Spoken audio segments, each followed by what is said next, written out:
The honorable boot of Camp Pendleton. The sun began its slow descent over the Marine Corps base, casting long, golden shadows across the pristine asphalt of the parade grounds. In the heart of this disciplined world, a most peculiar sight was unfolding.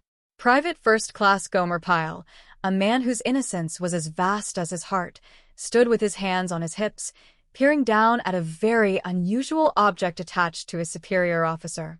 Gomer Pyle, the pride of Mayberry and the constant source of bewilderment for the United States Marine Corps, looked at his mentor with genuine concern.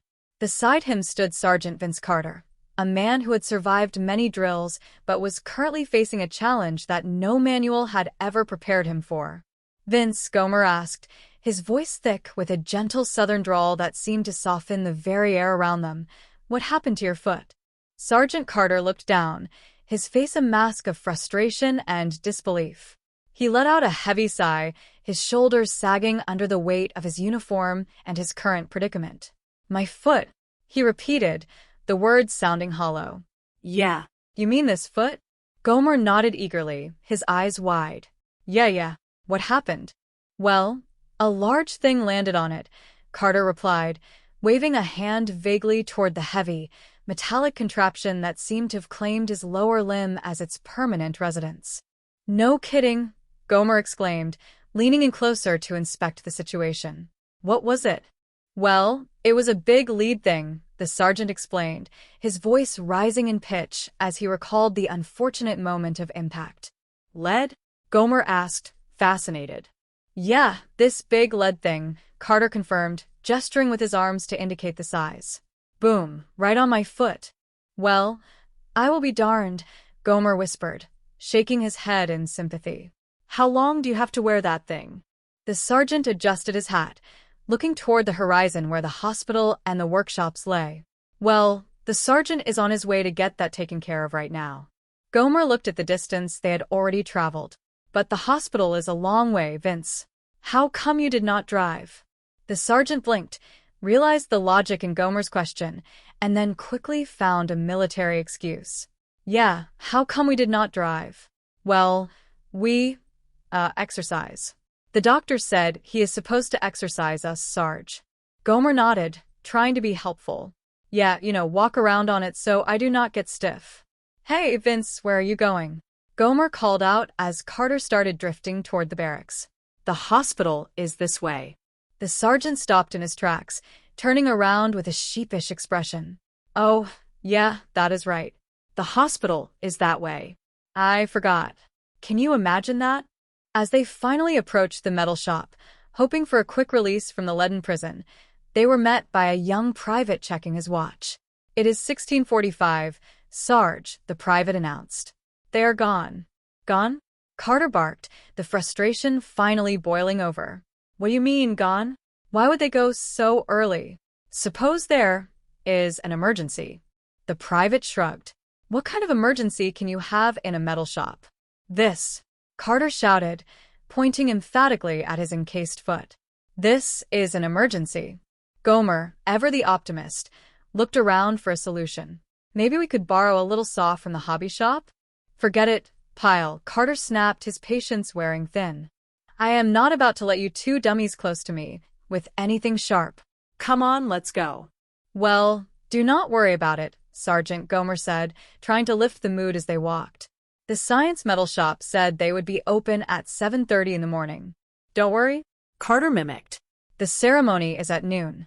How do I know how long it is going to take them to get this thing off and get it welded back together again?" Gomer winced as he saw Carter limp. Oh, it is that sore. All that pulling and tugging, it is really swollen in there, Sarge," Gomer observed. "That is right," the sergeant groaned.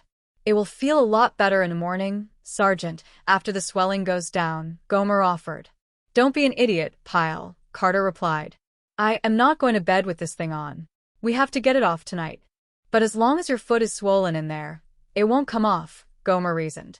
Carter paused, a light bulb appearing to go off in his mind. "Then we will just have to get the swelling down." "Hey, that is it. What do you do when you sprain your ankle?" "You put ice on it, and that takes the swelling down," Gomer answered promptly. We cannot put any ice on your foot, Carter muttered, thinking it through. It is inside your foot. It takes it down when we cool me off. And we will do that in the coldest place I know, the freezer in the mess hall. The plan was set. A short while later, inside the industrial kitchen of the mess hall, Sergeant Carter sat shivering inside the walk-in freezer, his lead-encased foot resting on a crate of frozen peas. Gomer and another private, Jackson, stood outside the heavy insulated door, checking their watches. He has been in there about 20 minutes, Gomer whispered. He should be about done. We had better check it, Jackson agreed. Gomer cracked the door open slightly. Sergeant Carter, are you all right? There was no response. He cannot hear you, Gomer realized. The earmuffs. He stepped inside and tapped the sergeant on the shoulder. Sergeant Carter, does it feel like it is loosening up any?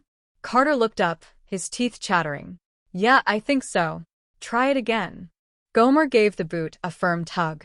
Yeah, I think I felt it slip a little bit, Carter said, his voice trembling from the cold.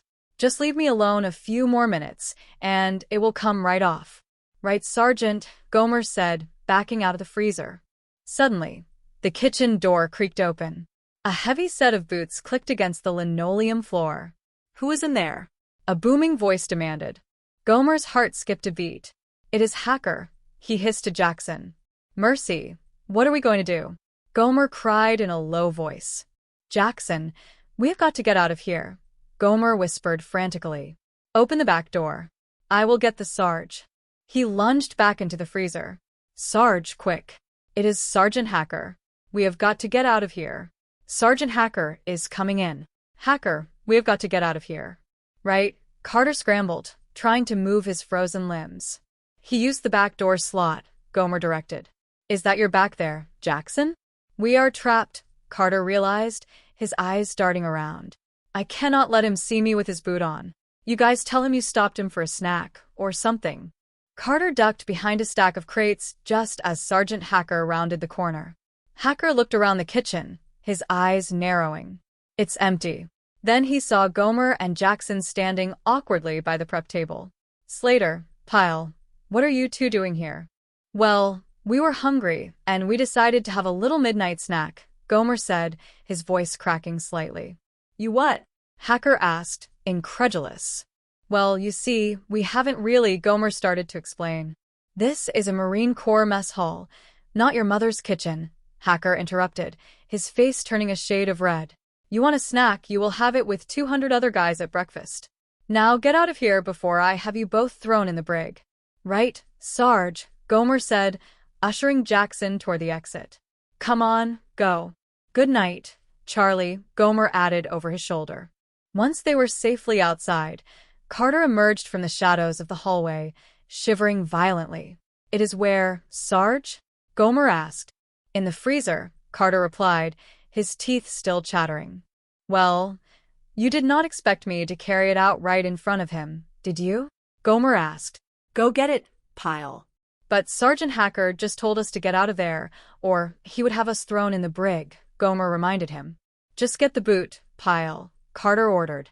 Gomer sighed and walked back into the mess hall. He found Hacker standing by the freezer, looking confused. Hey, Sergeant Hacker.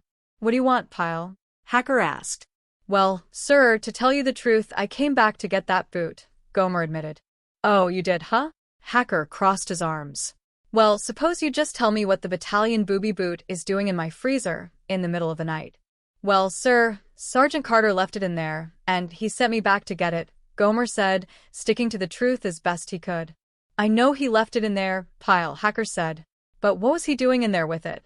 Well, sir, Gomer hesitated. Give it to me straight, Pyle, or I will have you thrown in the brig for trespassing where you do not belong, Hacker threatened.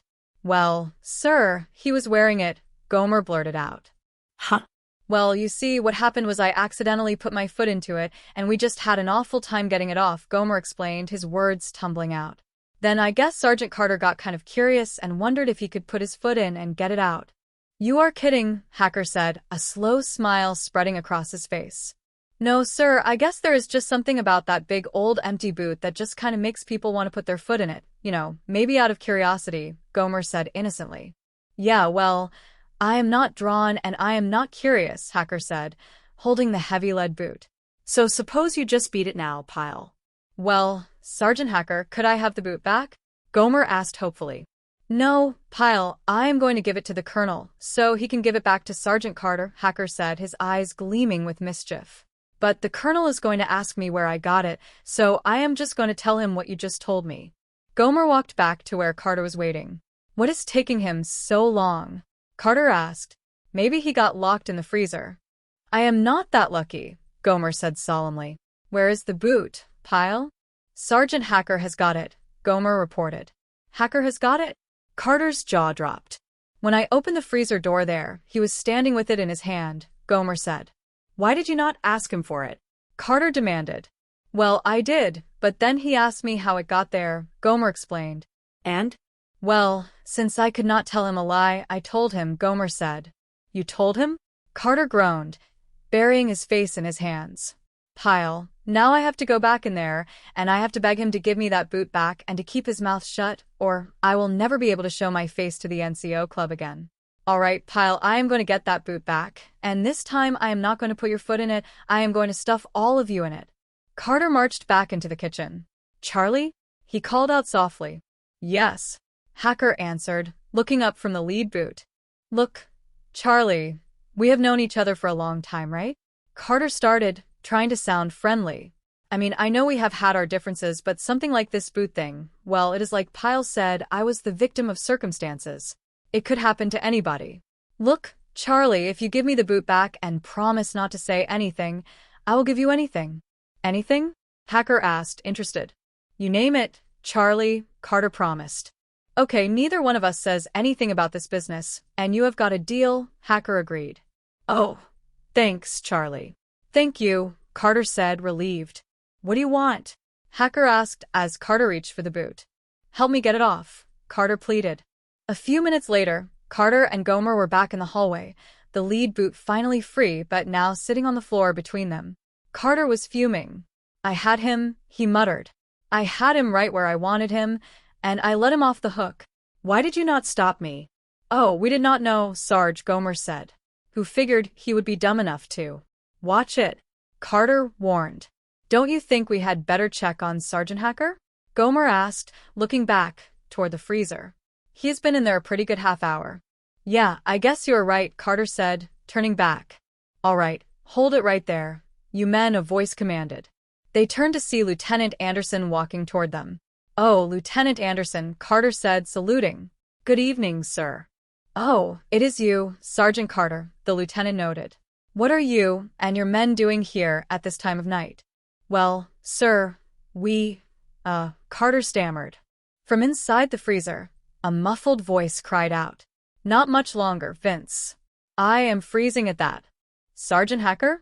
The lieutenant asked, opening the freezer door.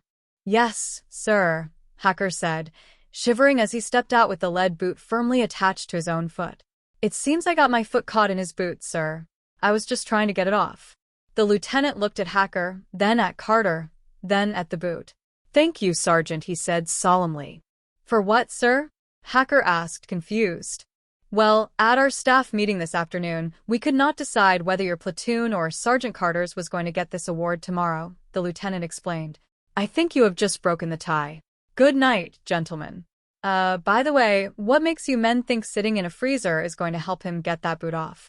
Oh, it will work just fine, sir, Gomer piped up cheerfully.